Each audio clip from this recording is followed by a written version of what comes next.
Blue cross இப்படி ஒரு rules எல்லாம் சொல்லுவாங்களா? ப்ளூ கிராஸ்னு எதுக்கு அமைப்பு வச்சுங்க? ப்ளூ கிராஸ் சரியா செயல்படுத்தணும். ப்ளூ கிராஸ்னு எதுக்கு இருக்கிறோம்? ப்ளூ கிராஸ் நல்ல விதமா ஏன் கேட்குறீங்க?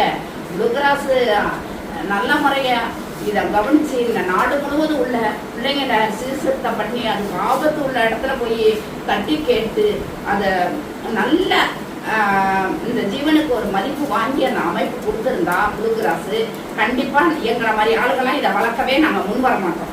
சரியா? நாங்கள் எதுக்கு வளர்க்கணும்? எங்களுக்கு வேற வேலை இல்லையா? நாங்களாம் உழைச்சி சாப்பிட மாட்டோமா? எங்களுக்கு ஆளுகை இல்லையா?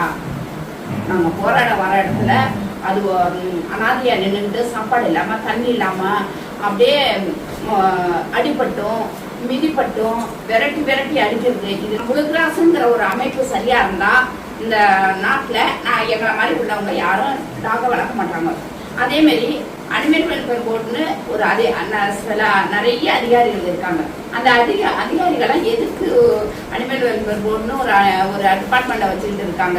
அவங்க என்ன செய்யணும்? எங்கெங்க கொடுமை நடக்குது, எங்கெங்க இது ஒரு ரொம்ப அநியாயம் நடக்குதோ அதெல்லாம் தட்டி கேட்டு அதெல்லாம் ஒரு நிலைமைக்கு கொண்டு வந்து அதை சீர்திருத்தம் பண்ணினாக்க நாங்கள் எதுக்கு இதை நாங்கள் பார்த்துட்டு நாங்கள் வேற வேலை இல்லாமல் நாங்கள் இருக்க போகிறோம். மாரி ப்ளூ கிராஸில் அவங்களுக்கு தகவல் கொடுத்துருக்காங்க. அவங்க கெஞ்சி கேட்டிருக்காங்க.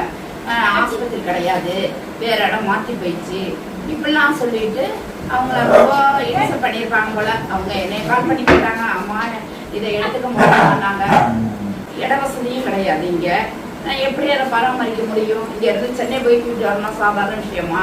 7 பிள்ளைங்க, யாராவது அந்த பிள்ளைங்கள ஆளுக்கு ஒரு பிள்ளைல யாராவது உங்களால முடிஞ்ச வரைக்கும் அந்த பிள்ளைகளை காப்பாத்துங்கம்மா.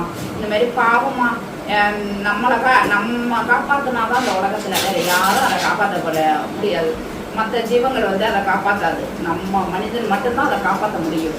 அதனால முடிஞ்சா தயவு செய்து காப்பாத்துங்க. எந்த ஒரு டாக்டருக்கு உடம்பு சரியில்லை பேரண்ட் எல்லாரும் பாருங்கம்மா. கேட்டு பார்த்தோம், எங்கேயுமே வாங்க மாட்டேங்கிறாங்க. எங்க வீட்டுல இருக்குது, அதனால நாங்க இதை நாங்க எடுத்து வளர்த்துருவோம். எப்படின்னா உதவி பண்ணுங்கம்மா. கண்ணு கூட திறக்காத பிள்ளைங்களா இருக்குது. ரொம்ப பார்க்கவே கஷ்டமா இருக்குது. மழை வேற இங்கே பேஞ்சிக்கிட்டே இருக்குது. அந்த ஒரு முதற்குள்ள குட்டி போட்டு வச்சிருந்து தண்ணி